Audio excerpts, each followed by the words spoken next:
আর একটা কথা ভাই, আমার এই ইউটিউব চ্যানেলটা কিন্তু সম্পূর্ণ নতুন। আমি ইউটিউবে কখনো ভিডিও বানাইনি আগে। এই প্রথমবার ইউটিউবে আমি ভিডিও বানাচ্ছি। আমার অনলাইন ক্লাস দীর্ঘদিন ধরে চলতো, কিন্তু ইউটিউবে ভিডিও কিন্তু আমি বানাতে যাইনি। তাই জন্য তোমাদের সাপোর্ট আমি একান্ত কামনা করি। সাপোর্ট করো, যদি ভালো লাগে অবশ্যই ক্লাসও আমি নিয়ে আসবো ইউটিউবে। এবং আমি আশা করব তোমরা অনেকটাই সহযোগিতা পাবে আমার ক্লাসগুলো থেকে।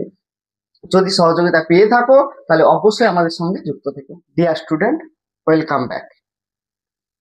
আজ আমরা ক্লাস 12 ফোর্থ সেমিস্টারের বাংলা বই নিয়ে একটু আলোচনা করব। আসলে পর্ষদ দ্বারা বারংবার কোশ্চেন প্যাটার্ন পরিবর্তন এবং বাজার ভিত্তিক যে বইগুলো প্রকাশিত হয়েছে তার যে একটা নাম্বার বিভাজন, সেটা নিয়ে তোমাদের মধ্যে প্রচুর সংশয় আছে। এছাড়া কোন বই এই মুহূর্তে নেবে তোমরা কেউই সিদ্ধান্ত করে উঠতে পারছো না।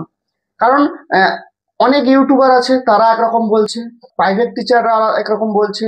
তো সবার যে বিভ্রান্তির ফলে যে তোমাদের মনে একটা আলোড়ন তৈরি হয়েছে, আর সেই বিষয়ে কথা বলবো।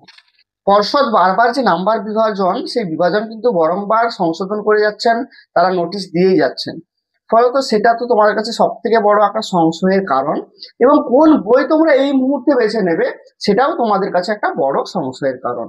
তো সেই বিষয়ে আজকের আমাদের আলোচনা। আমার যে সকল স্টুডেন্টরা আছে, তোমরা সবাই জানো, তোমরা হোয়াটসঅ্যাপ চ্যানেলে বা আমার যে প্রাইভেট চ্যানেল সেখানে তোমরা হয়তো জয়েন আছো অনেকেই। তো তোমরা সেখানে দেখেছো আমি আমার পার্সোনাল স্টুডেন্টদের কোন বইটা সাজেস্ট করেছি।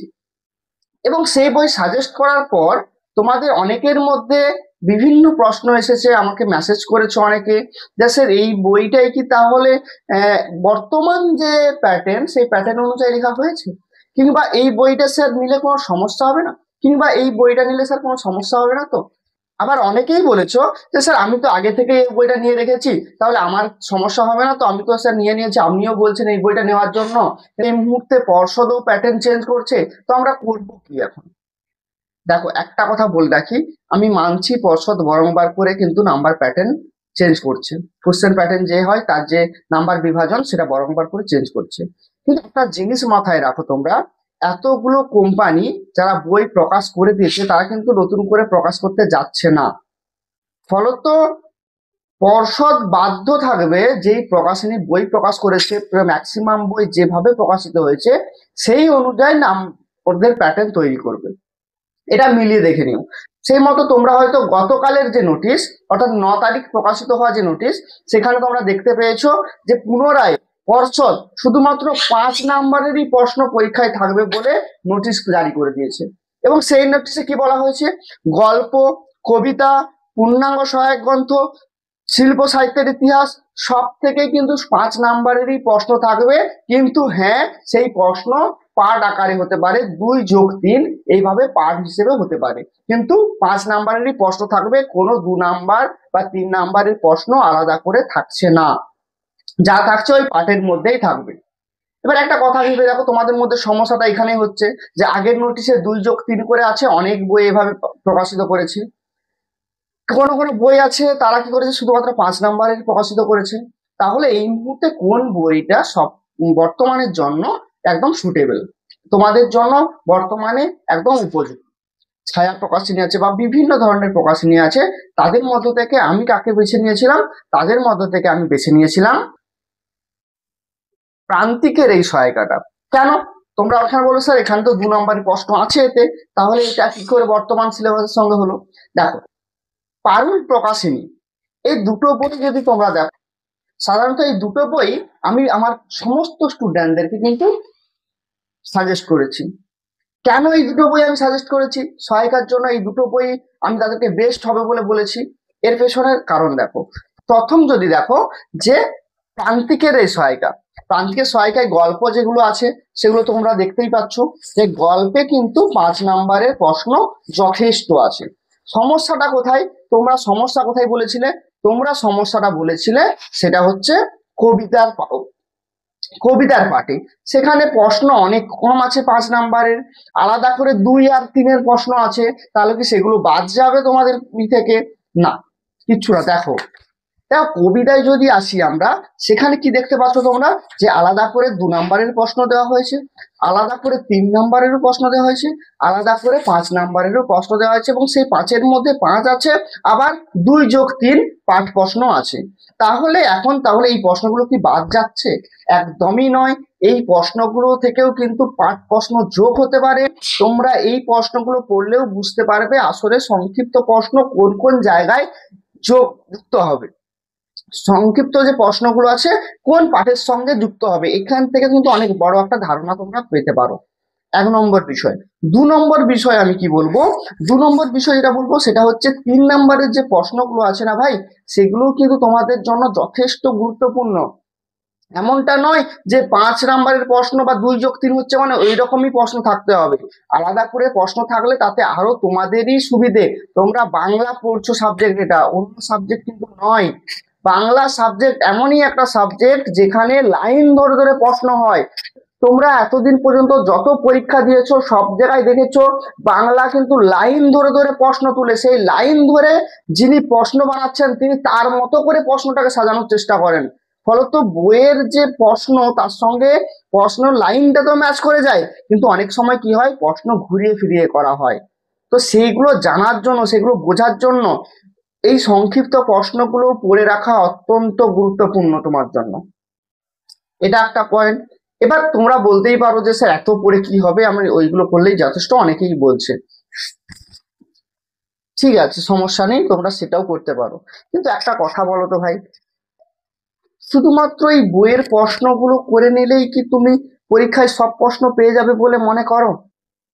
সিলেবাসের মধ্যেই প্রশ্ন ঠিক আছে, কিন্তু সব বাংলার জন্য শুধুমাত্র বইয়ের প্রশ্ন করেই কিন্তু কিচ্ছু হবে না, কিচ্ছু লাভ নেই। তোমাকে আরো প্রশ্ন করতে হবে, আরো পড়তে হবে, আরো রেডি করতে হবে, টিউশন টিচার নোটস দেবে।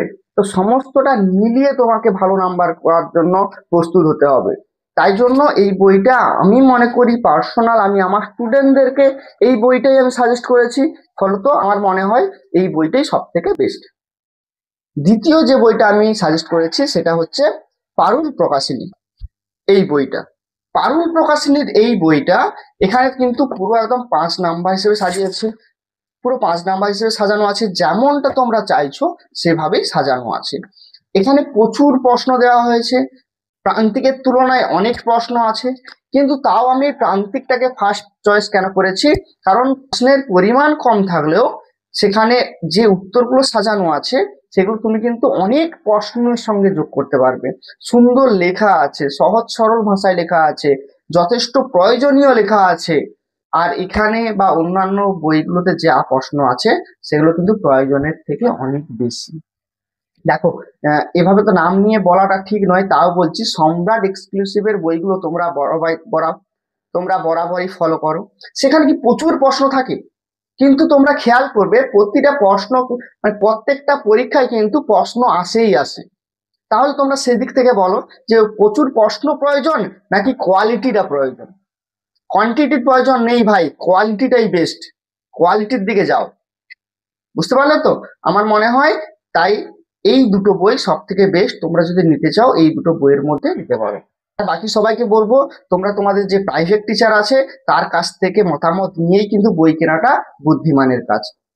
যে সকল আমার স্টুডেন্টরা আছো তাদেরকে কিন্তু আমি এই দুটো বই সাজেস্ট করলাম, এই দুটো বইয়ের মধ্যে থেকে তোমাদের যেটা পছন্দ হবে তোমরা সেটা নিতে পারো। এছাড়াও আমি তো তোমাদের নোটস দেবই, তোমরা সেই নোটস গুলো নিলেই যথেষ্ট তোমাদের। আচ্ছা, আর বাকিদের উদ্দেশ্যে বলছি, তোমরা যারা অন্যান্য বই নিচ্ছ তোমরা আমার ইউটিউবে এবং হোয়াটসঅ্যাপ চ্যানেলে যুক্ত থেকো। যত বাজারে যত ধরনের বই আছে সব বই তোমরা পাবে। কিভাবে পাবে? তোমরা পিডিএফ আকারে পাবে, ওই চ্যানেলে পিডিএফ দেওয়া হয়, ওইখান থেকে তোমরা ডাউনলোড করে নিতে পারো। প্রতিটা অধ্যায় ভিত্তিক তোমরা নোটস এবং বইয়ের যে প্রশ্ন উত্তর সেগুলো তোমরা কিন্তু পাবে। তো তোমরা যুক্ত থাকো আমার হোয়াটসঅ্যাপ চ্যানেলে, আমি ডিসক্রিপশনে হোয়াটসঅ্যাপ চ্যানেলের লিঙ্কটা আবারও দিয়ে দেবো, তোমরা সেখান থেকে গিয়ে একবার চ্যানেলটা দেখতে পারো।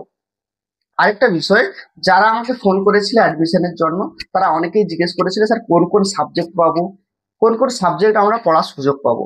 তোমাদেরকে বলি বাংলা, ইতিহাস, ভূগোল, রাষ্ট্রবিজ্ঞান, এডুকেশন, এই সাবজেক্টগুলো আপাতত তোমাদের জন্য অ্যাভেলেবেল আছে। ইংলিশের নোটস অ্যাভেলেবেল আছে, ইংলিশের নোটস পাবে তোমরা, কিন্তু ক্লাসের জন্য স্যার অনলাইনে পড়ানোর জন্য স্যার অ্যাভেলেবেল নেই, ফলে তোমরা এই বাকি সাবজেক্টগুলো পাচ্ছ। এই ক্লাসগুলোর সাথে সাথে তোমরা পিডিএফ নোটস পাবে, বাজার ভিত্তিক বইয়ের থেকে যথেষ্ট গুণে ভালো থাকবে, এটুকু তোমাদের আমি কথা দিচ্ছি। অনেকে এটাও জিজ্ঞেস করেছিল স্যার অ্যাডমিশনের ফিস কত। পুরো সেমিস্টারের জন্য মাত্র 500 টাকা ফিস করা হয়েছে। বাংলা পাচ্ছ, ইতিহাস পাচ্ছ, রাষ্ট্রবিজ্ঞান পাচ্ছ, ভূগোল পাচ্ছ, এডুকেশন পাচ্ছ। এবং তোমাদের কাছে আরো একটা সুযোগ থাকছে, যাদের যাদের পড়ানো পছন্দ হবে না বা নোটস তোমাদের ভালো লাগবে না, তোমরা তোমাদের টাকা রিফান্ড পেয়ে যাবে।